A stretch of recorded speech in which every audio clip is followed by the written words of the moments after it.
আসসালামু আলাইকুম। Hello viewers, আপনারা সবাই কেমন আছেন? আশা করি আপনারা যে যেখানে থাকেন না কেন সবাই ভালো আছেন। আলহামদুলিল্লাহ, আল্লাহর রহমতে আমিও অনেক ভালো আছি। আজ আমি আপনাদের কাছে প্রতিবারের মতন আরও একটি নতুন রেসিপি শেয়ার করছি। আজকের রেসিপিটি হলো আমার লট্টিয়া শুটকি বোনা। লট্টিয়া শুটকি বোনা আমি কিভাবে করেছি আপনাদেরকে দেখিয়ে দিচ্ছি কি কি উপকরণ আমার লেগেছে। যদি আমার এই লট্টিয়া শুটকি রেসিপিটি ভালো লাগে তাহলে সাবস্ক্রাইব করতে প্লিজ ভুলবেন না। যারা সাবস্ক্রাইব করেননি তারা অলরেডি সাবস্ক্রাইব করে নেবেন, আর যারা অলরেডি করেছেন তাদেরকে অসংখ্য ধন্যবাদ। তাহলে চলুন কি কি উপকরণ লেগেছে আমার। এখানে আদা বাটা লেগেছে, রসুন বাটা, আর এখানে লেগেছে পেঁয়াজ বাটা, আর লেগেছে কাঁচামরিচ 2টা। এখানে লট্টিয়া শুটকিটা অলরেডি আমি একবার ধুয়ে রেখেছি, তারপর আবার ফুটানো পানি দিয়ে ধুইব, কারণ লট্টিয়া শুটকিটা অনেক বালু থাকে, তিতাও থাকে লবণে। এর জন্যই আমি ফুটানো পানি দিয়ে 5 মিনিটের মতন ভিজিয়ে রাখবো। 5 মিনিটের মতন ভিজিয়ে রাখলে লট্টিয়া শুটকিটা পরিষ্কার হয়ে যাবে। অতিরিক্ত যে বালু আছে বা লবণ আছে এগুলা পরিষ্কার হয়ে যাবে। এই তো দেখতে পাচ্ছেন আমার লট্টিয়া শুটকিটা খুব সুন্দর পরিষ্কার হয়ে গেছে। এখনই আমি একটা কড়াইয়ে বসিয়েছি চুলাতে। কড়াইটা গরম হয়ে আসছে, আমি তেলটা দিয়ে দিচ্ছি। তেলটা ততক্ষণ অপেক্ষা করব গরম হয়ে আসার জন্য। এই তো তেলটা গরম হয়ে আসছে, এখনই আমি রসুন কুচিটা দিচ্ছি। রসুন কুচিটা আস্তে আস্তে নাড়তে থাকবো, ব্রাউন কালার করে নেব। রসুন কুচিটা ব্রাউন কালার হয়ে গেছে, এখনই আমি পেঁয়াজ বাটাটা দিয়ে দিব। পেঁয়াজ বাটাটা আপনারা চাইলে পেঁয়াজ কুচিও দিতে পারবেন পেঁয়াজ বাটার বদলে, কারণ আমি পেঁয়াজ বাটাটা দিয়েছি। পেঁয়াজ বাটা দিলে আমি মনে করি যে লট্টিয়া শুটকি বোনাটা খুব ভালো লাগে, দেখতেও ভালো লাগে, খেতেও তেমন খুব ভালো লাগে। এজন্যই আমি লট্টিয়া শুটকিতে পেঁয়াজ বাটাটা বেশি ব্যবহার করি। এজন্যই বলছি, আপনারা চাইলে দিতে পারবে, না চাইলে পেঁয়াজ কুচিটাও দিতে পারবে।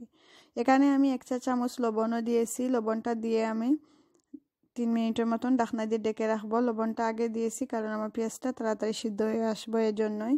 লবণটা দিয়ে আমি আবারও নাড়াচাড়া করে নিচ্ছি। এখনই আমি 3 মিনিটের মতন ঢাকনা দিয়ে ডেকে রাখছি। পরবর্তীতে আবারও আপনাদের সাথে শেয়ার করব।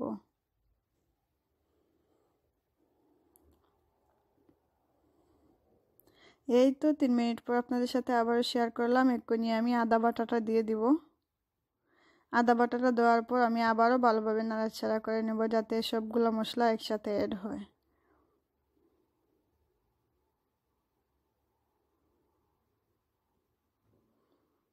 আদা বাটাটা দেওয়ার পর আমার নাড়া হয়ে গেছে। এক্ষুনি আমি যে কাঁচামরিচ রেখেছিলাম কেটে, ওই কাঁচামরিচটাও দিয়ে আমি আবারও 2 মিনিটের মতন ডেকে রাখবো।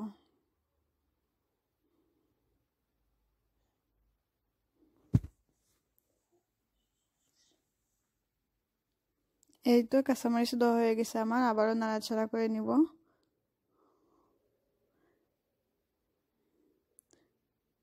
এক্ষুনি আমি ঢাকনাটা দিয়ে আবারও 2 মিনিটের মতন ডেকে রাখবো। 2 মিনিট পর আপনাদের সাথে আবারও শেয়ার করব। এই তো 2 মিনিট পর আপনাদের সাথে আবারও শেয়ার করলাম। আমার পেঁয়াজটা অলরেডি সিদ্ধ হয়ে আসছে। এক্ষুনি আমি শুকনো উপকরণগুলো দিয়ে দিব। এখানে আমি 1/2 চা চামচ হলুদের গুঁড়া দিয়ে দিচ্ছি, আর দিচ্ছি 1/2 চা চামচ গুঁড়া মরিচ, আর দিচ্ছি 1/2 চা চামচ ধনিয়া গুঁড়া। ওগুলা দিয়ে আমি আবারও ভালোভাবে নাড়াচাড়া করে সবগুলো মশলা একসাথে অ্যাড করে নিব। নিয়ে আবারও 2 মিনিটের মতন ঢাকনা দিয়ে ডেকে রাখবো। 2 মিনিট পর আমি একটু ফুটানো পানি দিব।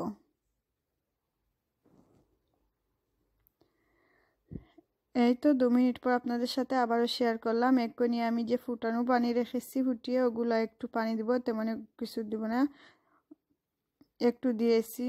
অতিরিক্ত পানি দেব না, পরবর্তীতে দেব, শুটকি যখন দেব তখনই।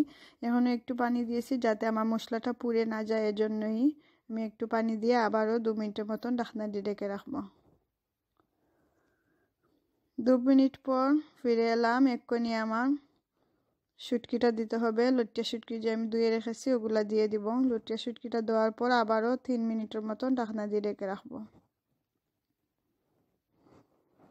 লট্টিয়া শুটকি দেওয়া হয়ে গেছে আমার। ওগুলোকে ভালোভাবে নাড়াচাড়া করে নিতে হবে যাতে লট্টিয়া শুটকি আর মশলাটা একসাথে অ্যাড হয়।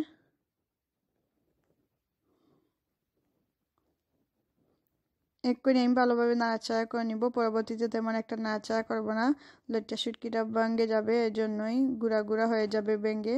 এক্ষুনি আমি গুঁড়ে রেখেছি। 3 মিনিট পর আবারও শেয়ার করব। এই তো 3 মিনিট পর ফিরে এলাম। এক্ষুনি আমি আরও একটু পানি অ্যাড করব। পানিটা অ্যাড করার কারণে লইট্টা শুটকিটাও সিদ্ধ হয়ে আসবে, আর মশলাও লইট্টা শুটকির ভিতরে ঢুকবে, তখন খেতেও স্বাদ লাগবে, দেখতেও ভালো লাগবে। এই তো পানিটা দিয়ে দিয়েছি। এক্ষুনি নাড়াচাড়া করে আমি আবারও ঢাকনা দিয়ে ডেকে রাখবো। তেমনও একটু নাড়াচাড়া করব না, আস্তে আস্তে নাড়াচাড়া করব, যাতে আমার লইট্টা শুটকিটা গুঁড়া না হয়ে যায় এজন্য।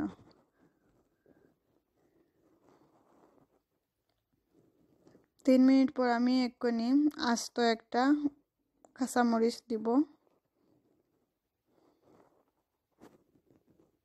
কাঁচামরিচটা দেওয়ার পর আবারও 5 মিনিটের মতন ডেকে রাখছি। 5 মিনিট পরেই তো ফিরে এলাম। আমার পানিগুলো শুকিয়ে আসছে, লইট্টা শুটকিটাও অলরেডি হয়ে গেছে। এক্ষুনি আপনাদের সুবিধার্থে আমি একটু সার্ভ করে দেখিয়ে দিব। এই তো দেখতে পাচ্ছেন, দেখতে খুবই ভালো লাগছে, তাই আপনাদের সুবিধার্থে আমি একটু দেখিয়ে দিচ্ছি।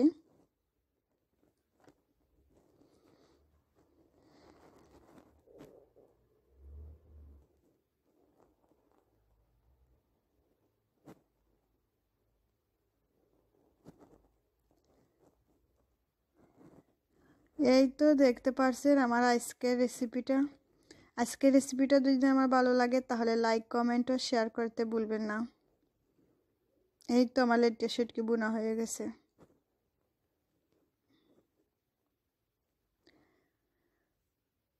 আপনারা সবাই ভালো থাকবেন, সুস্থ থাকবেন। আগামীতে আবারও নতুন কোনো রেসিপি নিয়ে আপনাদের সাথে শেয়ার করব।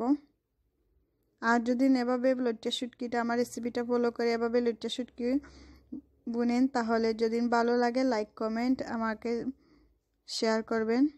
কমেন্ট করে জানাবেন কেমন হলো আমার রেসিপিটা। আপনারা সবাই ভালো থাকবেন। আল্লাহ হাফেজ।